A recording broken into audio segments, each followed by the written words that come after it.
Ghost Rider absolutely belongs in Marvel Rivals. That shouldn't be a controversial statement, right? But the question is, how would he actually work in the game? So before designing a single ability, I wrote down 3 things that I think this version of Ghost Rider absolutely has to get right to earn his place in the game. The first thing he had to have is his Penance Stare ability, the most badass ability in his arsenal, where he makes his enemy face all of the pain and suffering that they've caused in their life. But it couldn't just be like an area of effect insta-kill, it had to have some intent and some skill to it.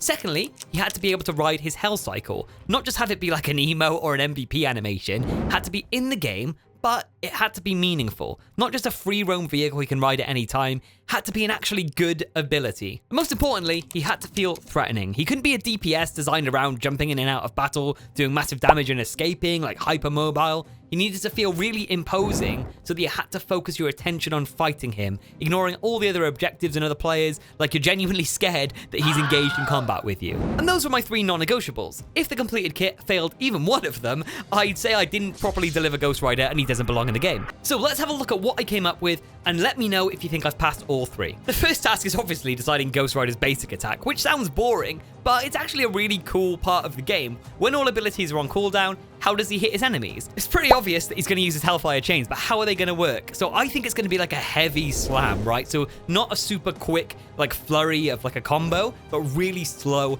heavy chains that do meaningful damage. I think that's going to be really badass. And it'd be like a sequence of like mid-range strikes, so not melee range, not super long range, but long enough to make him kind of feel a little bit different to the other Vanguards in the roster. And the cool thing about this is that every successful hit would apply something called Hellfire, which inflicts damage over time. And I know what you're thinking, loads of things apply damage over time. This isn't groundbreaking. And that was genuinely all I had come up with. But then I thought about like, what if his basic attack really influenced and connected to the rest of the kit? So that's where his passive ability comes in, Vengeance Never Dies, where hitting an enemy inflicted with Hellfire reduces the cooldown of his main defensive ability, Spirit of Vengeance. And Spirit of Vengeance will essentially allow Ghost Rider to intensify his flames and gain temporary damage reduction, with a portion of the damage being stored as Vengeance. So that stored damage doesn't automatically get given as like bonus health. There are tons of abilities like that in the game. Instead, Ghost Rider has to land another Hellfire Chain attack to consume the stored Vengeance and convert it to bonus health. So it's not a shield.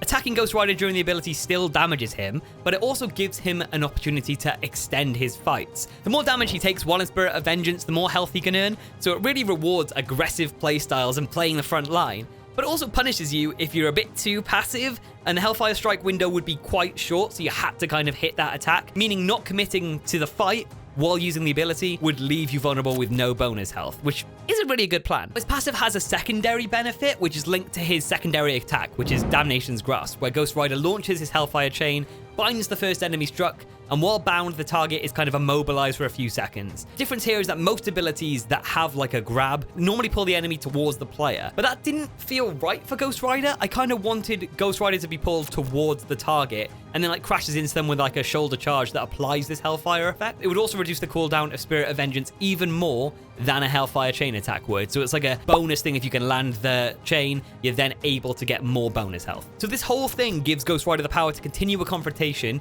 even if the enemy is trying to escape, but it also commits him to the fight, potentially deeper into the enemy team. So there's a lot of risk going on, and at this point the kit is starting to have that relentless feeling that I wanted, which is great. But I did notice something big was still missing. My initial thought was to try and give players as much ride time as possible, but I think it would just look silly. I think it would just get a bit gimmicky and it wouldn't be like a genuine combat ability. So I really wanted to make it feel impactful.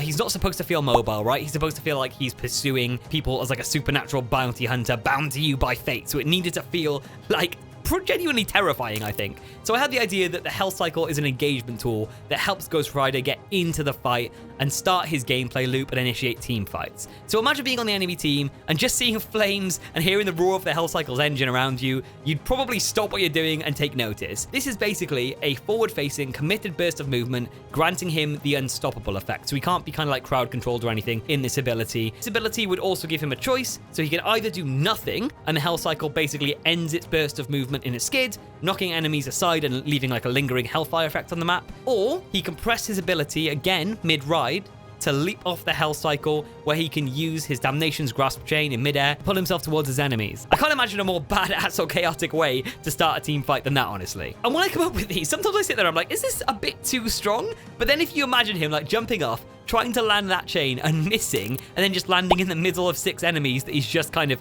announced his arrival to, it doesn't even really need counterplay. He'd just get blown up by the enemy. So that solved Hellcycle, but I hadn't tackled the biggest and potentially most broken part of the concept.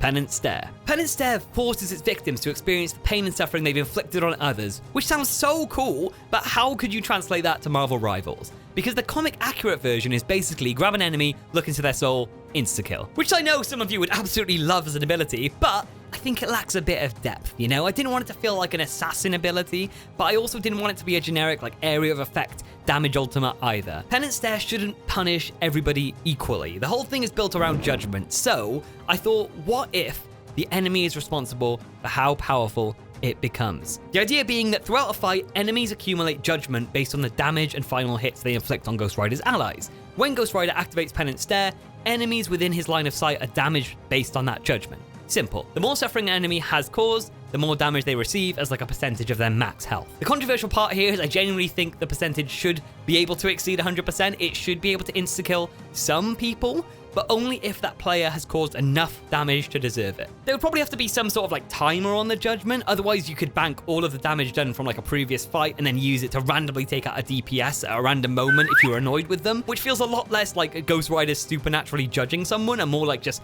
holding a grudge and griefing them. So with this ultimate, he kind of has to build his ultimate charge, he has to identify the right target, he has to get within range and activate it before the judgment fades, so it's deliberately like demanding, but it's capable of instantly killing multiple enemies without aiming, so it needs some serious guardrails. So with that kit kind of together, when Ghost Rider breaks through the front line, the enemy does kind of have a decision. They can either focus him and potentially fuel the defensive loop that keeps him alive, or ignore him and continue attacking his allies, which then increases the judgment, waiting for them when his ultimate is ready. When you look at it, I kind of go, what have I actually done?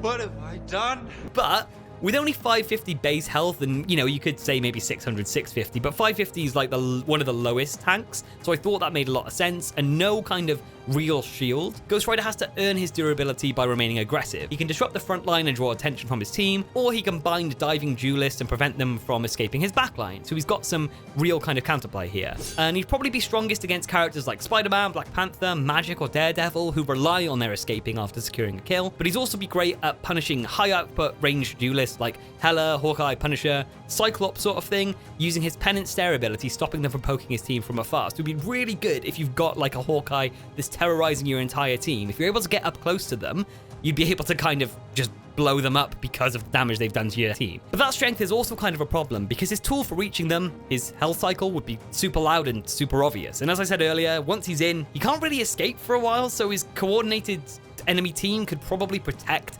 whoever Ghost Rider's chasing and focus him the second he commits. And then kind of when his defensive and mobility abilities are on cooldown, he'd be kind of stuck. And anyone with like cloud control or displacement like Luna or Invis could also make him waste his cooldowns and prevent him from getting the bonus health that he needs really to survive. Flyers could be really annoying as well, like you're trying to aim for them and trying to land the chain, and Ghost Rider could be just stuck kind of looking up while everyone just like fires at him and kills him. And then there's the big problem, which is Wolverine. Like launching yourself willingly into range of the resident tank shredder without any means of escape would be kind of a bad choice. Now, despite all those kind of counters, I think in the right circumstances, this version of Ghost Rider could be an absolute menace, right? Choosing one dangerous enemy and then forcing the entire team to kind of take notice to defend them would be really quite strong. But every time he begins that confrontation, he is gambling that he can finish it. So it will take a lot of game sense and a lot of a really good playstyle to make him work. So with the boring gameplay discussion out of the way, we can focus on the genuinely important part of any Marvel Rivals character, the skins. Now, because it's Ghost Rider, I've prepared myself, right? I'm fully prepared to take out a loan and fund my skin addiction and help Guang Guang finance his brand new Lambo. There'd be really badass legendary skins like Danny Ketch and Robbie Reyes, with Danny having like a more classic biker look and giving us that iconic Ghost Rider feel, whereas Robbie could have some really cool differences like a Hell Charger instead of a Hellcycle. I think that would be awesome. Then you have things like Cosmic Ghost Rider, who's actually Frank Castle, weirdly, and even more weirdly, you're not high, that is genuinely Baby Thanos taking a ride on a Cosmic Hellcycle, and Don't even ask at this point. But he could have some cool cosmic armor and have cool trails left behind after the Hellcycle ability instead of flames. Could be pretty cool. Ghost Rider 2099 is an obvious choice because we know netties are obsessed with 2099 skins, and it would be kind of weird to not give him an Old West-inspired Spirit of Vengeance skin with like a spectral horse and some lasso animations. And if they really wanted to clip farm and kind of make tons and tons of money, they could give us Ghost Rider from 2018's Avengers #7, which is basically a prehistoric Ghost Rider on a flaming woolly mammoth. I'm not kidding, and I'm not saying I want it. I'm saying that I've kind of already spent the money on it, just mentally. It's just in a separate pot in my bank account. It's waiting. At this point, I'm a Ghost Rider main without him even entering the game. That's why I think he fits so well. If you think about the emotes, the MVP screens, the skins, they all come together to create the perfect character for Marvel Rivals. But we kind of knew that already. What we need to find out is, does the concept pass my checklist? Does Penance Stare fit into Rivals without being too OP?